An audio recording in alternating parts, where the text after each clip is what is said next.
Meus queridos, eu queria desejar para você uma boa noite e que a paz de Deus e que o Espírito Santo inunde as nossas casas, os nossos quartos, de onde você estiver assistindo, que a paz do Senhor seja com você e que juntos possamos celebrar a Páscoa do Senhor, a vitória de Cristo na cruz sobre a morte. É nessa celebração que eu queria lhe convidar a juntos podermos nos unir no mesmo propósito de adorar o santo nome do Senhor. Quando nós lembramos da Páscoa, vem uma série de verdades espirituais sobre a nossa mente, sobre a nossa cabeça. E um versículo que vem hoje sobre mim é em Filipenses, Colossenses, no capítulo 2, versículo 17, onde ele diz de que todas essas festas e todas essas comemorações, elas devem ser olhadas pela perspectiva do Cristo Redentor e do Cristo vencedor. E é olhando para a Páscoa e olhando para o Cristo que eu queria lhe dar uma pequena palavra nessa noite. Nós vamos trabalhar nessa noite de uma maneira diferente. Você escutará 3 palavras diferentes. E a minha palavra está focada nas promessas do Messias de Deus, do Messias do Senhor. É nessa promessa que eu vou focar para você nessa noite. Quando o homem peca e cai, e é influenciado pela maldade do pecado, há uma promessa em Gênesis, no capítulo 3, no versículo 15, que o filho da mulher pisaria na cabeça da serpente. A Bíblia vai crescendo de maneira progressiva. Nós começamos a entender quem era essa criança que venceria a serpente, que pisaria na sua cabeça, esse menino enviado de Deus para trazer a vitória sobre a morte. E aí eu me apego ao livro de Isaías. E aí eu começo a descobrir os nomes que esse menino tem. No capítulo 7 eu descubro que uma mulher, uma virgem, daria luz a uma criança. E o seu nome seria Emanuel. E para que nós entendamos o poder do nome Emanuel, eu preciso se voltar ao texto e estudar o significado dessa palavra. Emanuel significa Deus conosco. Quando esse menino vem também a promessa e a segurança de que Deus é conosco. E o que nos garante isso é que a criança seria enviada. No próprio livro de Isaías eu descubro que essa criança também teria outros nomes. E um deles seria o maravilhoso conselheiro. O Filho de Deus seria um maravilhoso conselheiro, porque as suas palavras fluem do coração de Deus. Ele é obediente ao Senhor. Não é como palavras vazias, ou talvez até bem intencionadas de um ser humano, mas também é falho. Mas os conselhos do Cristo Salvador seriam conselhos de palavras eternas, com palavras que eu e você poderíamos nos sustentar e nos apegar.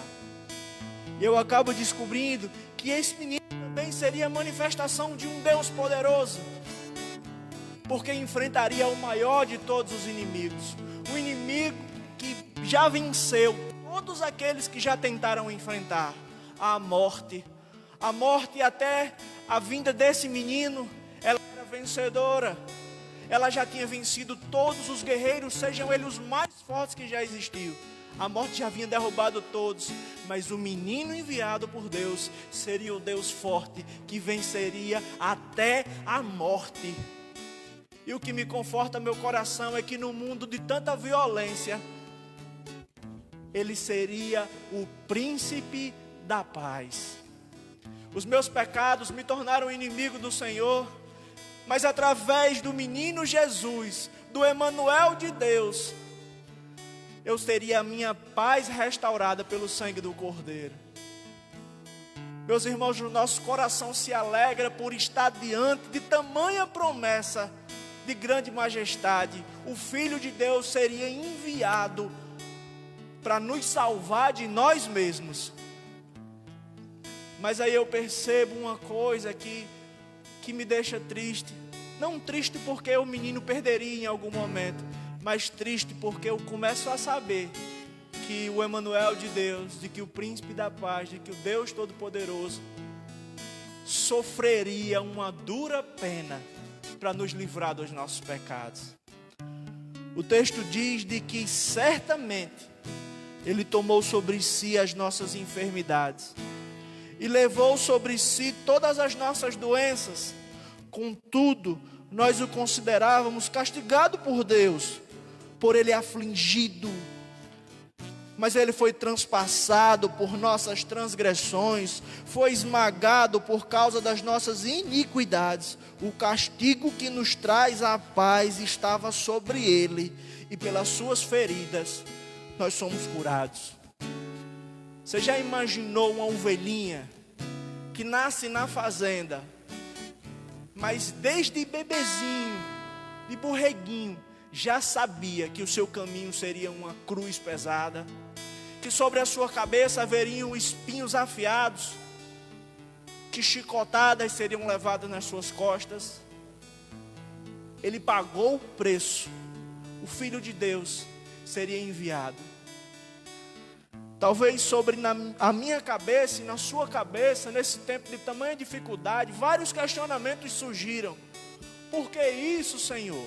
Por que aquilo, Senhor? Por que estamos passando por isso, Senhor? Por que eu? O problema são as perguntas erradas. Deixa eu lhe contar um exemplo. Uma vez eu fui convidado aí na casa do sítio de 2 amigos meus.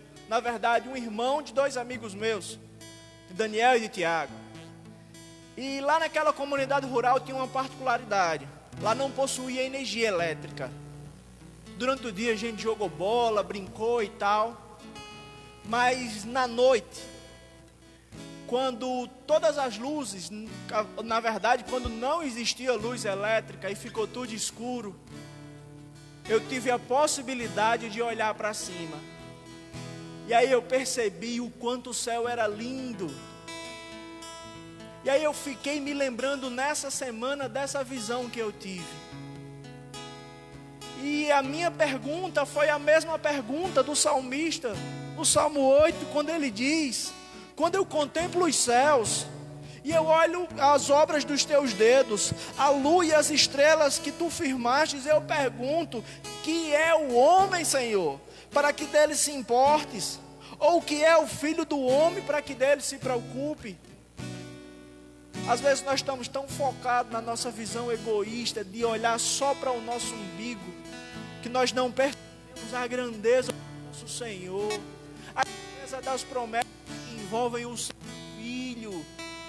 Nós não conseguimos perceber o tamanho do amor que aconteceu ali naquela cruz, porque estamos olhando para o nosso próprio umbigo, mas com simples olhar aos céus, nós esperamos que eu e você somos filhos.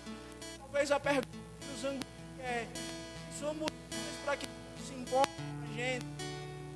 Mas outro versículo que eu finalizo de dizer para você, o Senhor diz em Isaías, no capítulo 57, 15, assim: assim diz o alto e o sublime, que vive para sempre, e com o nome santo, o nome será santo, mas também habita no coração humilde e de espírito santo. A Bíblia me garante que o mesmo Deus que habita nos céus está nas ruas, comandando o universo e a sua majestade, também habita no coração arrependido. Isso que já sabe essa noite, esse Deus que é grande e forte, não se duvide, ele promete não, Deus conosco. Vamos orar.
Eu olho para a cruz e para a cruz eu vou do teu sofrer participar. Sua obra vou cantar, meu Salvador na cruz mostrou o amor do Pai, o justo Deus. Você pode cantar também. Pela cruz me chamou, gentilmente me atraiu e eu, sem palavras, me aproximo, quebrantado por seu amor. Pela cruz me chamou, gentilmente me atraiu e eu, sem palavras, me aproximo, quebrantado por seu amor.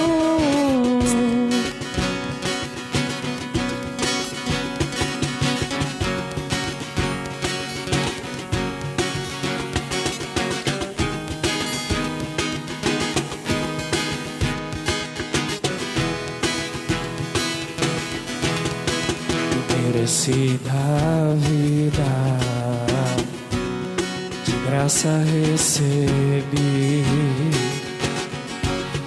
por sua cruz, da morte me livrou,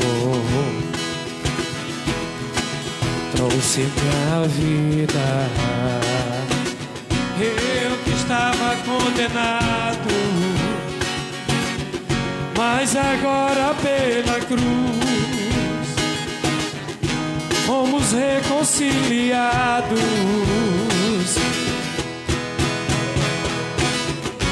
Pela cruz me chamou, gentilmente me atraiu e eu, sem palavras, me aproximo, quebrantado por seu amor.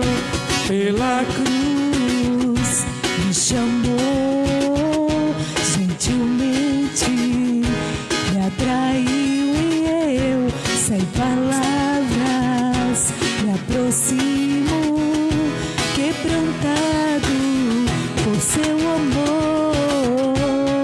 Impressionante é o teu amor.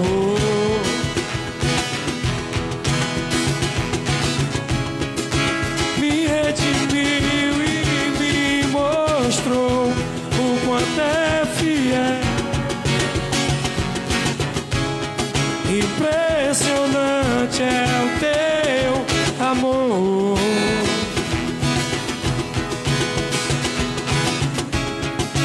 Me redimiu e me mostrou o quanto é. Pela cruz me chamou, gentilmente me atraiu e eu, sem palavras, me aproximo, quebrantado por seu amor.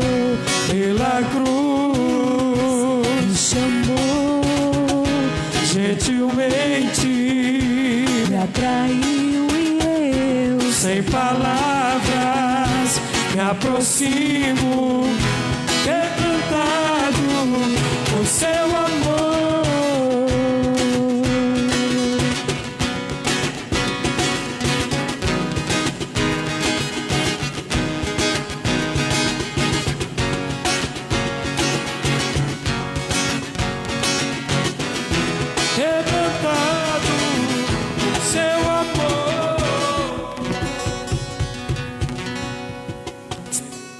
Amém. Louvado e exaltado seja o nome de Jesus. Palavra abençoadora. Existiu uma promessa que um Salvador seria enviado, que alguém viria nesta terra para ajustar aquilo que havia sido desajustado lá no Jardim do Éden há alguns milhares de anos atrás. Essa promessa ela se cumpre. Essa promessa ela se cumpre com a vinda de Jesus Cristo. Essa vinda aguardada, essa vinda tão esperada pelo povo judeu, mas que até hoje eles não viram, ou não quiseram ver, ou não perceberam a obra redentora daquele que havia sido prometido no Antigo Testamento, e até hoje aguardam. Mas para alguns judeus, gentios, nós acreditamos que essa promessa ela se cumpre com a vinda de Jesus aqui nessa terra. E aí nós temos a instituição do reino de Deus com a chegada de Jesus. Esse reino que nós ainda vamos viver em uma plenitude muito maior, onde a Bíblia nos dá um gostinho de como será tudo isso. A Bíblia nos relata algumas partes que nós vamos viver a plenitude desse reino. Mas esse reino chegou. O seu rei chegou aqui. E como o Antigo Testamento vinha falando, esse rei começa a realizar os seus milagres. Esse rei começa a produzir, a trazer para perto dele homens, mulheres, que começaram a entender a sua mensagem, que para aquela época revolucionava o meio, revolucionava os tradicionais. Trouxe para dentro de uma sociedade pessoas que haviam sido marginalizadas, traz para o seio da sociedade, faz cego ver, faz aleijado andar, faz mulher de fluxo de sangue ficar curada a partir do momento que toca nas suas vestes, faz um morto ressuscitar, transforma água em vinho e tantos outros milagres. Mas a promessa do Antigo Testamento, ela também dizia em Isaías 53, a partir do versículo 1 até o versículo 10, que esse rei, além de fazer todas essas obras, todos esses milagres, ele também morreria. Seria necessário ele morrer para que aquela promessa de ajustar o que havia sido desajustado com a queda do homem, com a entrada do pecado lá no Éden, pudesse agora também passar por esse momento de morte. E eu vejo na morte uma prova do grande amor de Jesus para conosco. É na morte onde Jesus diz assim: olha, meu Pai, eu estou cumprindo aqui o que o Senhor designou para mim. Não tenho pecado, não tenho falhas, não teve falhas, não teve pecado, mas mesmo assim decidiu morrer por nós. Jesus chega a Jerusalém, é recebido por festa, celebra a Páscoa com os seus discípulos. Nessa celebração da Páscoa institui a nova aliança. Celebravam a Páscoa do Antigo Testamento, mas com foco a partir dali, colocando ele como o Cordeiro de Deus, que agora esse Cordeiro tirava o pecado do mundo de uma vez por todas. Nesse mesmo banquete, nessa mesma ceia onde está Jesus e os seus discípulos, Pedro é avisado, de algumas coisas que vai acontecer. O traidor é indicado com algumas colocações. O plano é colocado em prática por parte do Sinédrio. Depois disso, Jesus ceia com seus discípulos, bebe um vinho, come do pão, e a Bíblia vai dizer que eles cantam um hino. Depois que cantaram o hino, vão para um lugar chamado Getsêmani. E ali Jesus separa alguns de seus discípulos para orar. chama para orar, a sua oração é tão angustiante, o que Jesus está passando ali é tão angustiante, que o seu suor começa a virar gotas de sangue. E aí eu fico imaginando aquelas gotas rolando pelo seu corpo, pingando na superfície onde ele estava. E os discípulos que tinham ido com ele orar, dormiram. Jesus estava só. O momento é de tão desespero da sua morte que ele diz: Pai, esse cálice é pesado demais, mas que não seja feita a minha vontade, mas seja feita a sua vontade. Jesus é preso. Jesus é levado ao sinédrio. O sinédrio questiona, o sinédrio julga. Em seguida Jesus é levado a Pilatos. Pilatos conversa e manda Jesus para Herodes. Jesus vai. Herodes manda de volta para Pilatos. E aí nós temos a soltura de Barrabás e a condenação de Jesus pela aclamação e pelo pedido dos que alguns dias atrás o aplaudiam quando entrava em Jerusalém. E aí Pilatos lava suas mãos e Jesus é levado a um lugar chamado Calvário, ou lugar da crucificação, e é colocado entre dois marginais, ou dois ladrões, ou dois malfeitores, vai depender aí da sua tradução bíblica. Algumas cenas, algo acontece ali, e Jesus, ali na cruz, ele diz ao Pai, ele diz ao mundo: está consumado. Jesus morre. Só que diante de tudo isso, antes de chegar nessa morte, Isaías 53, se você quiser em casa acompanhar, nós não vamos ler, vamos só fazer aqui ler algumas palavras dos versículos. Ele passa por todo esse momento de sofrimento. E dentro desse momento de sofrimento, né, que chama a paixão de Cristo, Jesus ele toma algumas atitudes que Isaías 53, há quase 1000 anos atrás, né, há mais de 1000 anos atrás, da época de Jesus, ele também profetizou. Isaías 53, versículos do 3 ao 5, nós vamos ver que essa morte de Jesus, até chegar lá, todo o seu sofrimento foi por mim, foi por você. Isaías vai dizer que ele era desprezado e rejeitado dos homens. E um texto que o Juninho leu aqui, que ele verdadeiramente tomou sobre si as nossas enfermidades. Ele foi ferido por causa das nossas transgressões. Ele foi esmagado por causa das nossas iniquidades. E o castigo que traz a paz sobre ele, e o castigo que nos traz a paz estava sobre ele. E pelas suas pisaduras nós fomos sarados. Eu aprendo nesses versículos de Isaías que Jesus sofreu por mim e por você, antes de padecer, antes de morrer.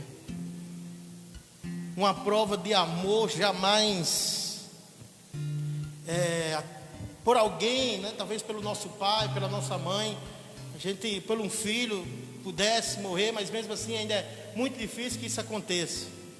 Mas Jesus aqui, ele prova o seu amor para conosco, quando ele não tendo pecado, não tendo erro, ele sofre tudo isso por nós. E às vezes nós não paramos para perceber que tamanho sacrifício que ele fez nesse momento de morte. Porque se nós percebêssemos isso, todo dia nós saímos gritando glória a Deus nas alturas, nas ruas, vibrando e engrandecendo o Senhor Jesus. Mas eu aprendo também no versículo 6 de Isaías 53, que Jesus pagou o preço por mim e por você nessa morte. Uma vez por ano os judeus celebravam uma festa, e nessa festa um cordeiro ali imolado da família, ou até 2 famílias, né? E o sangue desse cordeiro, que teria que ser puro, que teria que ser sem mancha, não podia ter defeito, ele era colocado sobre um lugar chamado Hilastírio, o propiciatório. O Hilastírio era a tampa da arca. Esse sangue era derramado, e aí Deus do céu olhava para aquele sangue e perdoava os pecados daquela nação cometidos durante aquele ano. Jesus, ele paga esse preço do cordeiro que foi morto pelaquela família. Jesus, ele passa a ser esse cordeiro sem defeito, sem mancha, sem pecado, que derrama seu sangue. E que esse sangue, para que a gente possa ser remido por ele precisa estar sobre a nossa cabeça. Isso aí é o mais fantástico que eu acho. Às vezes muitas pessoas pensam, né, que essa graça dada por Deus, olha aqui eu, né? Mas você continua, nós continuamos pecadores. Mas agora Deus olha de cima para baixo e não vê mais o Irã pecador. Ele vê o sangue de Cristo que está sobre a minha cabeça. E não são os meus méritos, não são minhas obras, não são aquilo que eu faço que faz Jesus olhar para mim, que faz Deus olhar para mim e dizer: as minhas misericórdias se renovam a cada manhã sobre as suas vidas. Mas sim o sangue de Jesus que está sobre a nossa cabeça. E aí Jesus é o nosso hilastírio. Ele pagou o preço por mim e por você. Em Isaías 53, capítulo 7, Jesus suportou as aflições por mim e por você. Ele foi oprimido, ele foi afligido e não abriu a sua boca. Como um cordeiro é levado ao matador e como uma ovelha que é muda perante os seus tosqueadores, assim ele não abriu a sua boca. Jesus poderia ter reivindicado o seu direito de filho de Deus, mas ele suportou tudo calado. Ele ficou triste, ele ficou doído, ele ficou moído. Mateus 26, capítulo 39: Pai, afasta de mim esse cálice, mas que não seja feita a minha vontade, seja feita a sua vontade. O mais impressionante é que Jesus poderia ter ali: olha, já era, eu aqui vou reivindicar meu direito. Mas não, aquela promessa do Antigo Testamento estava se cumprindo também.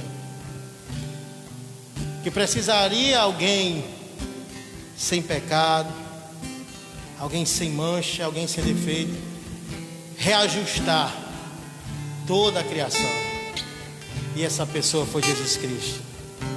Diante de tudo isso, o versículo 9 vai me dizer que Jesus, e aí aquilo que eu quero frisar, ele morreu por mim e por você. E deram a sepultura com os ímpios e com o rico a sua morte, embora nunca tivesse cometido injustiça, nem houvesse engano em sua boca.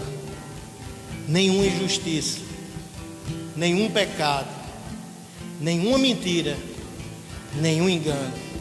Mas mesmo assim, ele aceitou morrer no meu lugar, morrer no seu lugar.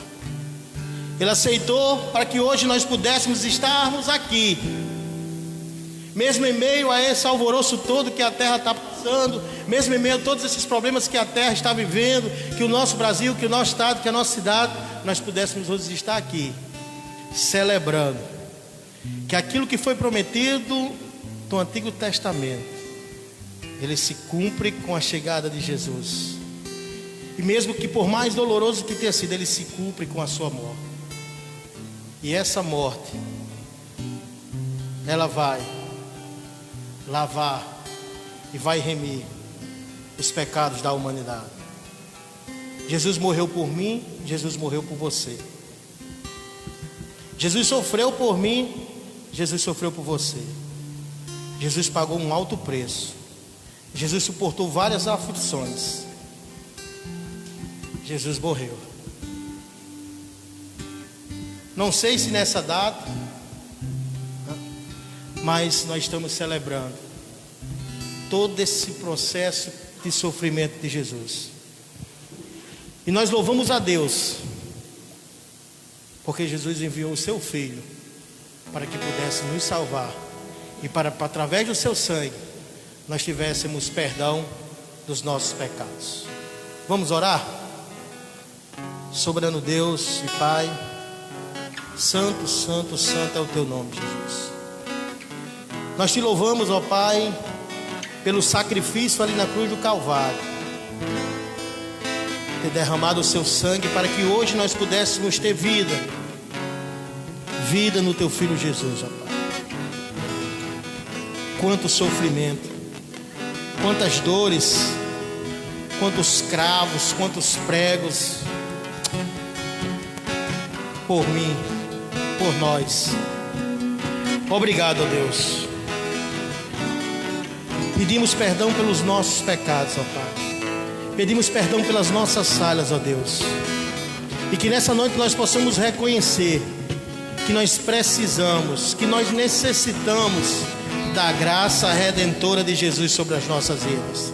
Que nós necessitamos do sangue remidor de Jesus sobre as nossas cabeças, para que Deus lá do alto possa ver a graça de Jesus manifestada sobre as nossas vidas. E que possamos a partir daí sermos uma nova criatura em Cristo Jesus. Te louvamos e te agradecemos, Jesus, pela sua morte na cruz do Calvário. Em nome de Jesus que nós oramos. Amém. Oh, quão cego eu andei e perdido vaguei, longe, longe do meu Salvador. Mas da glória desceu e seu sangue verteu para salvar um tão pobre pecador. Foi na cruz, onde um dia eu vi meus pecados castigados em Jesus. Foi ali pela fé que os meus olhos abri, e agora me alegre em sua luz. Eu ouvia falar dessa graça sem par, que do céu trouxe o nosso Jesus.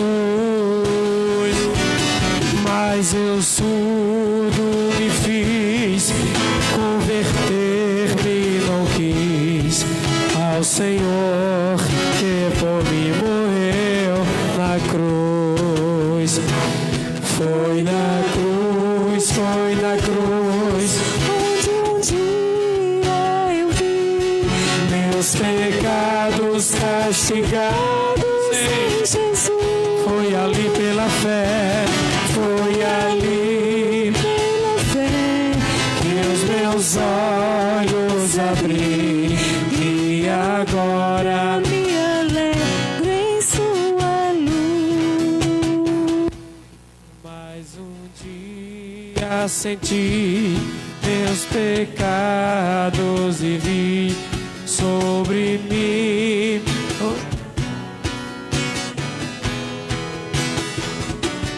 mais depressa fugi, e em Jesus me escondi, e refúgio seguro nele achei. Foi na cruz, onde um dia eu vi meus pecados castigados em Jesus. Foi ali pela fé, foi ali pela fé que meus olhos abri, e agora me alegro em sua luz. Oh, que grande prazer inundou o meu ser, conhecendo esse tão grande amor que levou meu Jesus ao sofrer lá na cruz, para salvar um tão pobre peito. Foi na cruz, onde um dia eu vi meus pecados castigados em Jesus. Foi ali pela fé, foi ali Pela fé que os meus olhos abri, e agora me alegra em sua luz. aleluia. A minha saudação a todos os amados que estão nos ouvindo, direto de suas casas, né? Muito bom poder mais uma vez ter esse momento de adoração a Deus juntamente com você. Eu sei que nesse momento você está aí cultuando juntamente conosco. Deixa eu dar um recadinho antes da gente começar esse momento de palavra do Senhor. Eu queria dizer para vocês que estão nos acompanhando pelo Instagram, que daqui a pouco dá uma caidinha aí, né? A live dá uma caidinha, mas rapidamente entra novamente, tá certo? Então, se você está nos acompanhando pelo Instagram, aguarda um pouquinho que assim que cair, rapidinho volta, tá bom? Eu fico impressionado, Irã, quando eu ouço falar dessa figura maravilhosa que é o servo sofredor descrito por Isaías. Para mim é uma figura muito emblemática, né? Que quando a gente começa a pensar num Deus todo-poderoso que toma forma de homem, e ele vem, conforme diz Paulo a Filipenses, ele vem aqui e toma o nosso lugar lá na cruz, sofre por nossos pecados, paga pelos nossos pecados, e ali ele é como um cordeiro mudo, ele não reclama, porque ele sabia exatamente para que ele está aqui e o que ele veio fazer. E então, meus queridos e amados irmãos, eu fico muito feliz todas as vezes que eu ouço falar desse servo sofredor, um Deus maravilhoso, que me amou de tal maneira que tomou meu lugar lá na cruz do Calvário. Ora, queridos, eu queria nesse momento ler um texto das Escrituras, que está em 1 Coríntios, capítulo 15, o texto de Paulo aos Coríntios, a partir do versículo número 12 até o versículo 19, que diz assim: ora, se está sendo pregado que Cristo ressuscitou dentre dos mortos, como alguns de vocês estão dizendo que não existe ressurreição dos mortos? Se não há ressurreição dos mortos, então nem mesmo Cristo ressuscitou. E se Cristo não ressuscitou, é inútil a nossa pregação. Preste bem, também é inútil a fé que vocês têm. Mas, mais que isso, seremos considerados falsas testemunhas de Deus, pois contra ele testemunhamos de que não há ressurreição e que Cristo não ressuscitou dos mortos. Pois, se os mortos não ressuscitam, nem mesmo Cristo ressuscitou. E se Cristo não ressuscitou, é inútil a fé que vocês têm. E ainda estão em seus pecados. Neste caso, também os que dormiram em Cristo estão perdidos. Se é que somente temos esperança somente nesta vida, nós somos os mais dignos de compaixão. Dentre os homens, nós somos o mais digno de compaixão. Ora, queridos e amados irmãos, no texto que nós acabamos de ler, Paulo então corrige um erro teológico, porque os gregos, eles estavam defendendo de que não havia ressurreição, já que a matéria era má, não há como o homem ressuscitar, não havia como o homem ressuscitar. E aí, alguns da igreja de Coríntios estavam caminhando nesta ideia, estavam caminhando nessa proposição, né? Eles estavam defendendo esta heresia. E aí Paulo vai corrigir isso e ele vai falar a respeito da ressurreição, dizendo então que nós devemos crer na ressurreição de Cristo Jesus, como havia sido pregado. Aliás, meus queridos, quando nós olhamos para esse Jesus, ninguém viveu como ele, ninguém nasceu como ele, ninguém morreu como ele, ninguém ressuscitou como ele, ninguém voltará como ele. E Paulo então faz essa defesa. Pedro já tinha feito lá em Atos capítulo 4, fazendo essa mesma defesa, de que ele estava defendendo o evangelho que era de Jesus Cristo, aquele que havia sido morto, mas que havia ressuscitado. Então Paulo vai falar disso.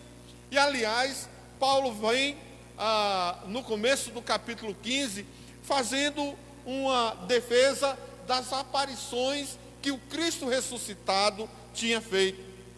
No versículo de número 5, ele vai dizer que Jesus, depois de ressuscitado, apareceu a Pedro. Também no mesmo capítulo ainda, vai lá para o versículo 12, versículo 5 ainda, e vai dizer de que Jesus apareceu aos apóstolos, aos 12. Vai dizer que depois ele apareceu a mais de 500 pessoas. Isso provavelmente aconteceu ou na Galiléia ou em Jerusalém, conforme a gente tem estudado. Depois ele vai dizer que Jesus, depois de ressuscitado, apareceu a Tiago, que era o seu irmão. E aí ele conclui dizendo que por fim ele apareceu a mim. Paulo escrevendo, ele apareceu a mim, né? Eu, o menor dos apóstolos. Então Paulo vai lembrar de que ele tivera contato com Jesus ainda em vida e depois teve o seu chamado feito pelo próprio Jesus no caminho de Damasco. Então, queridos, quando nós olhamos para a ressurreição, nós tivemos uma palavra profética aqui, falando a respeito da morte de Jesus, da vida de Jesus, da morte de Jesus. Depois nós tivemos uma palavra falando exclusivamente da morte de Jesus. E agora, queridos, nós estamos focando na ressurreição de Jesus.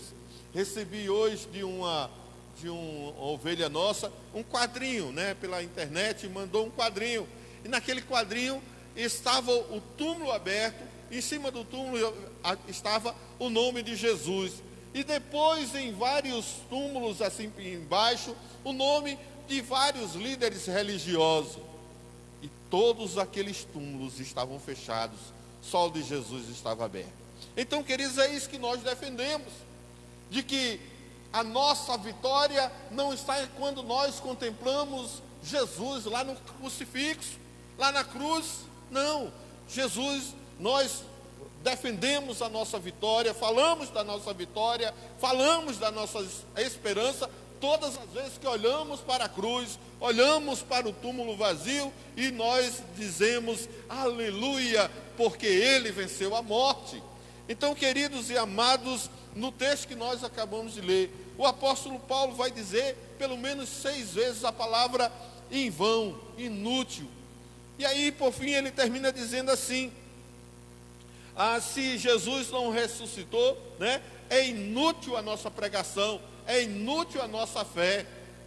Então é isso, meus queridos. Se Cristo não houvera ressuscitado, por que estaríamos aqui pregando o Evangelho? Por que estaríamos aqui levando as boas novas, que nós dizemos as boas novas de salvação? Por que nós estaríamos aqui falando desse grande amor de Deus pela humanidade? Se Cristo não ressuscitou, é em vão a nossa pregação. Se Cristo não ressuscitou, é em vão a nossa fé. E eu ainda vou além. Se Cristo não ressuscitou, é vão o nosso trabalho, é vã a nossa esperança. Estava conversando com alguém na outra semana, e enquanto eu estava conversando com ele, aproveitei para fazer o convite para ele vir acessar os nossos cultos. E aí ele disse: eu não gosto disso, eu não gosto desse negócio. Nós somos muito amigos, mas eu não gosto desse negócio. E aí, meus queridos, eu fico pensando de uma pessoa dessa que não tem esperança de salvação, não tem esperança de vida eterna, porque não crê no Jesus Cristo que ressuscitou. Paulo vai dizer, olha, é perca de tempo. Se nós não cremos que Jesus ressuscitou, se nós não cremos na ressurreição dos mortos, é perca de tempo. Não tem graça, não faz sentido. Mas a palavra do Evangelho é clara. Ela diz que com a ressurreição de Jesus, tudo faz sentido. A nossa fé, a nossa pregação, o nosso trabalho, a nossa esperança. Quer ver uma coisa? Quando você abre as Escrituras Sagradas e você vai lá para os Evangelhos, o Evangelho de João, capítulo 14, você vai ter um texto que alegra o nosso coração, porque mesmo no momento de muita tristeza, o próprio Jesus Cristo conforta o coração dos seus discípulos, dizendo, não se turbe o vosso coração, creia em Deus, creia também em mim. Na casa de meu pai há muitas moradas, e se não fosse assim, eu não vos teria dito, vou preparar-vos lugar. E se eu for e vos preparar os lugares, voltarei outra vez, vos levarei para mim mesmo, para que onde quer que eu esteja, estejais vós também. O Cristo ressuscitado está trazendo palavras de esperança para o seu povo, está trazendo uma palavra de esperança para a sua igreja, está dizendo, eu voltarei e vos levarei para mim mesmo. Que palavra maravilhosa, que podemos confortar-nos em uns aos outros, lembrando que Jesus vai nos levar para morar com Ele. E é por isso que nós sempre celebramos a ceia do Senhor, né? Lá os judeus celebravam a Páscoa e nós celebramos a ceia do Senhor.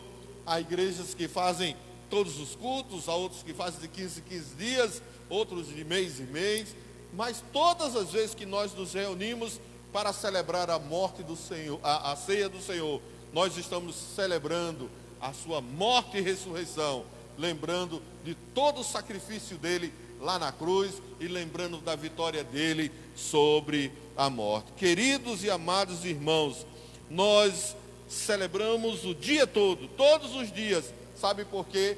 Porque depois que Cristo ressuscitou, tudo faz sentido em nossa vida, tudo faz sentido, a seu sofrimento, ao seu ministério, aquilo que ele deixou para cada um de nós, o viver em comunidade, o viver propagando o Evangelho, o viver anunciando as boas novas de salvação, tudo faz sentido.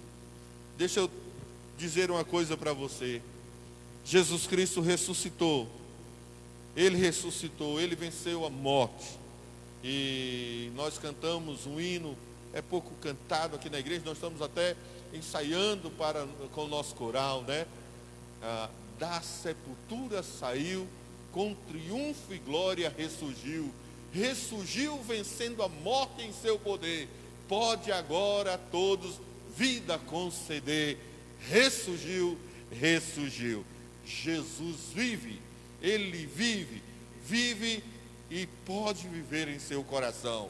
Ele pode, através do Espírito Santo, fazer morada na sua vida, porque depois que Ele ressuscitou, Ele disse, eu vos mandarei um outro Consolador para poder estar para sempre com vocês. Jesus vive e tem o poder de mudar a sua vida. Jesus vive e tem o poder de modificar a sua história. Jesus vive e está hoje aqui falando ao seu coração, falando na sua vida, de que Ele quer entrar e fazer morada na sua existência.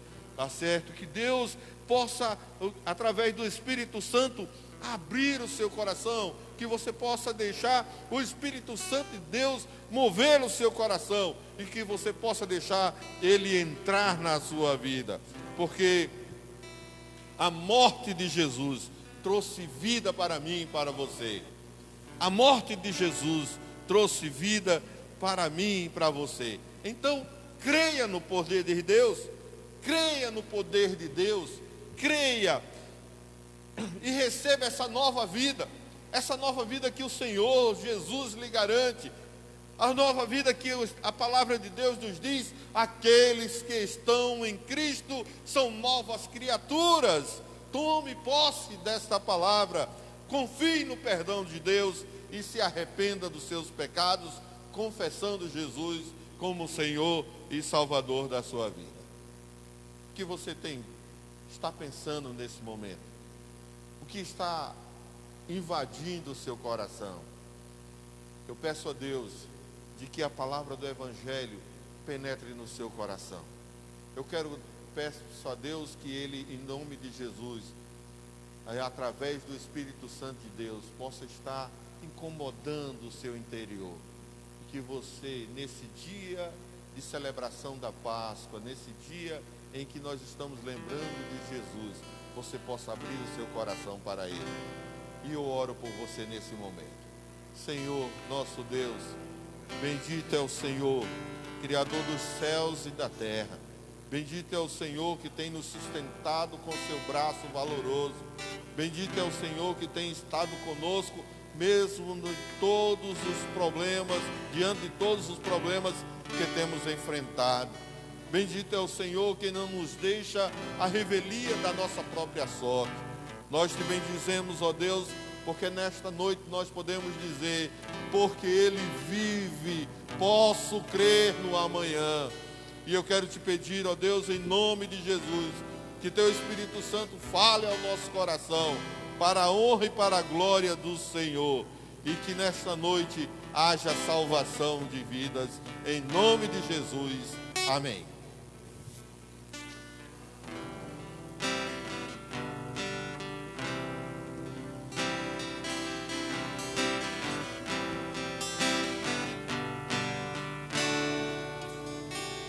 Graças eu te dou,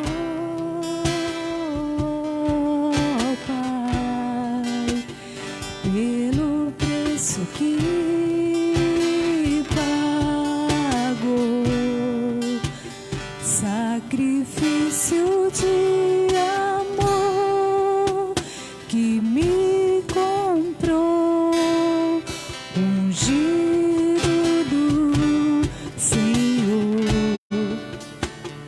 Pelos cravos em suas mãos, graças eu te dou, ó meu Senhor. Lavou minha mente e coração, me deu perdão, restaurou minha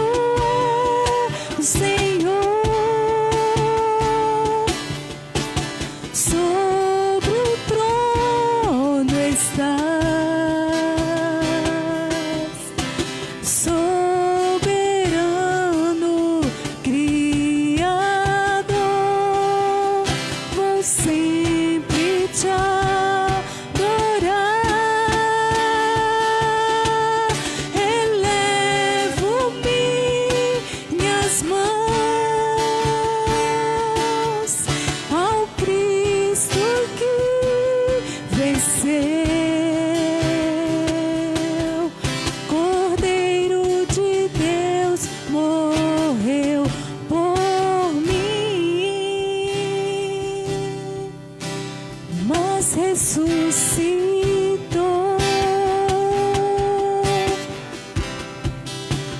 Digno é o Senhor, pelos cravos em suas mãos, graças eu te dou, ó meu Senhor. Lavou minha mente e coração, me deu perdão, restaurou minha comunhão.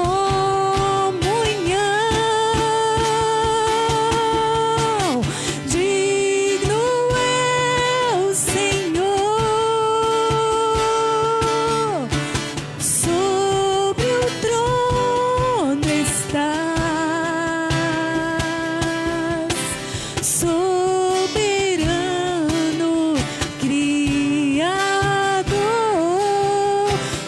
sempre te adorar. Elevo minhas mãos ao Cristo que venceu por mim, por você. Cordeiro de Deus morreu por mim, mas ressuscitou. Aleluia! Digno é o Senhor, mas ressuscitou.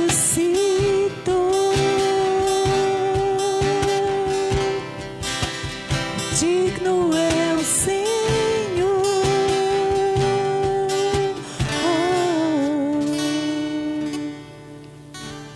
Quem sabe nessa noite, ouvindo a palavra do Senhor, seja ela explanada, seja o texto bíblico que foi lido, as canções que foram ministradas nessa noite, o Espírito Santo de Deus tocou o seu coração. E talvez você diga, eu não entendo muito bem essa expressão, não sei muito bem o que é isso. Mas se você foi incomodado pela palavra, ficou falando dentro de você, você sentiu alguma coisa diferente, isso é o Espírito Santo de Deus que está falando dentro de você. É Ele que nos convence do pecado, da justiça e do juízo. E se nessa noite você resolve entregar a sua vida a Jesus, se você deseja convidá-lo para que Ele seja o Senhor e Salvador da sua vida, peça perdão nesse momento dos seus pecados. Confesse Jesus Cristo, diga que Ele é Senhor da sua vida, que Ele é o seu Salvador. Se dobre nesse local onde você está e peça perdão a Deus pelos seus pecados. Se você precisar de ajuda, quiser uma caminhada cristã, conte conosco, nos mande o seu contato, fale conosco que nós queremos caminhar com você, tá bom? Queria convidar a Justivan para trazer uma palavra aqui. Boa noite, meus irmãos. Eu queria trazer 2 recados muito importantes. O primeiro é agradecer a você que tem orado por missões. Hoje foi o nosso 7º dia de oração pelos nossos missionários, e hoje foi pelos nossos voluntários que têm ido até os campos missionários nas suas férias. Muitas pessoas tiram essas férias para irem nos campos missionários e dar a sua contribuição lá. Beleza? Muito obrigado por você ter participado de tudo isso. O segundo recado é mais importante ainda, meus irmãos. A gente está dando início a uma campanha. O nome dessa campanha é Doe Esperança, certo? Essa campanha a gente vai arrecadar alimentos para as famílias carentes da nossa cidade. Amanhã a gente vai lançar um vídeo nas nossas mídias sociais explicando como é que vai ser essa forma de arrecadação. Vai ter uma conta bancária, vai ser tudo bem certinho. Eu conto com a ajuda de você, meu irmão, você que está aí do outro lado, que você possa contribuir de alguma forma. A gente está vivendo dias difíceis e tem pessoas que têm passado momentos muito difíceis em relação à alimentação. Que você possa abençoar pessoas como nós. A igreja tem abraçado esse projeto, a gente vai abraçar esse projeto, a gente conta com a ajuda de vocês, tá bom? Muito obrigado. Ok, Sivan. Lembrando para toda a igreja que hoje, né, a partir de meia-noite, na nossa transição de hoje para amanhã, né, nós vamos começar uma jornada de oração, né? E muitos irmãos estiveram dando seus nomes. Acho que nós temos 2 horários vagos ainda, mas até chegar o momento de iniciar, nós vamos completar. Então nós vamos ter uns momentos de oração, cada irmão com 1 hora de oração. Então você faça o seu momento, leia a palavra, medite nela e ore. Nós vamos divulgar os motivos de oração. Você pega aí e fica orando pelos motivos de oração, tá bom? Assim que chegar em casa, eu vou estar divulgando no nosso grupo do WhatsApp, tá? E vamos interceder a Deus por todo esse momento que nós estamos passando, pela obra missionária e por pela nossa igreja. Nós estamos morrendo de saudade de ter um culto aqui com todo mundo, e vamos orar a Deus para que Ele esteja abreviando, né, essa situação, esse momento, para que possamos nos abraçar. Lembrando também para você que na quarta-feira nós temos o Celebre a Palavra, né, que é a nossa escola bíblica, e mais uma vez nós estaremos pela internet. Então você esteja conectado, esteja ligado aí, atento, que nós estaremos trazendo uma palavra de Deus para você na quarta-feira, tá? Rogamos aos irmãos, continue orando pela vida do pastor Sócrates, que tem melhorado, né? Tem melhorado, mas ainda requer muita atenção, que você continue orando pela vida do pastor Sócrates. Eu queria trazer uma palavra de bênção para você nesse momento, depois nós vamos cantar a nossa canção final, mas queria rogar a Deus que continue abençoando você, que continue abençoando a sua família, que continue abençoando o nosso Brasil nesse momento de tanta incerteza, de tantas dificuldades, para que possamos passar aí, né, e possamos cantar louvores ao Senhor por todo o cuidado dele, tá certo? E vamos orar encerrando, e qualquer outra informação nós passamos nas nossas mídias, tá? Que o amor de Deus, a graça do Senhor Jesus e as eternas consolações do Espírito Santo do Senhor repouse sobre você, sobre a igreja do Senhor que está em toda a terra, também sobre a sua família, meu querido irmão. Em nome do Senhor Jesus, amém e amém. Que o Senhor nos abençoe e nos guarde.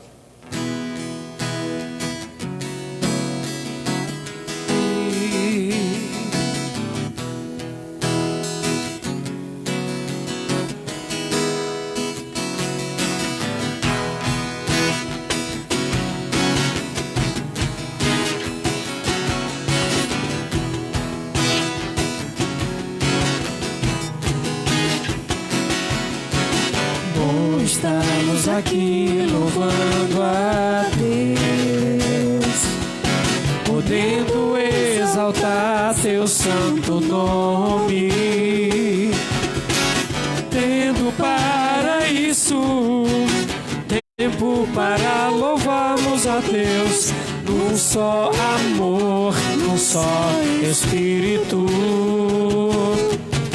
tendo para isso tempo para louvarmos a Deus, num só amor, num só Espírito.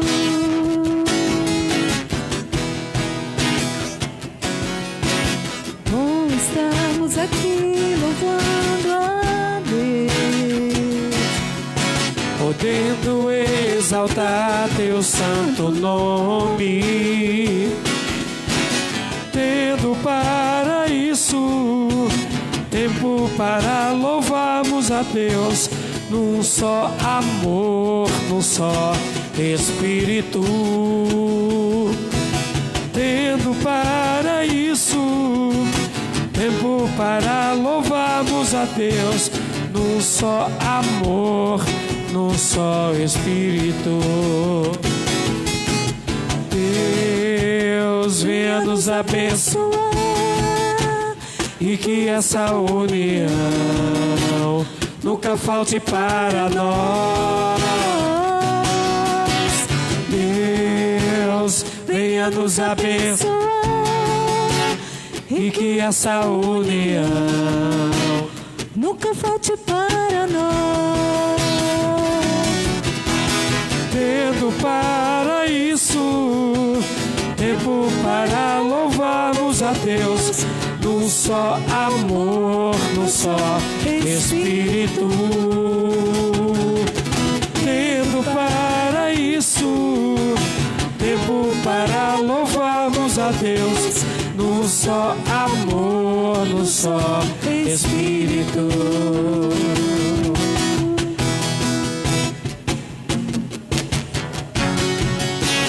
E que essa união nunca falte para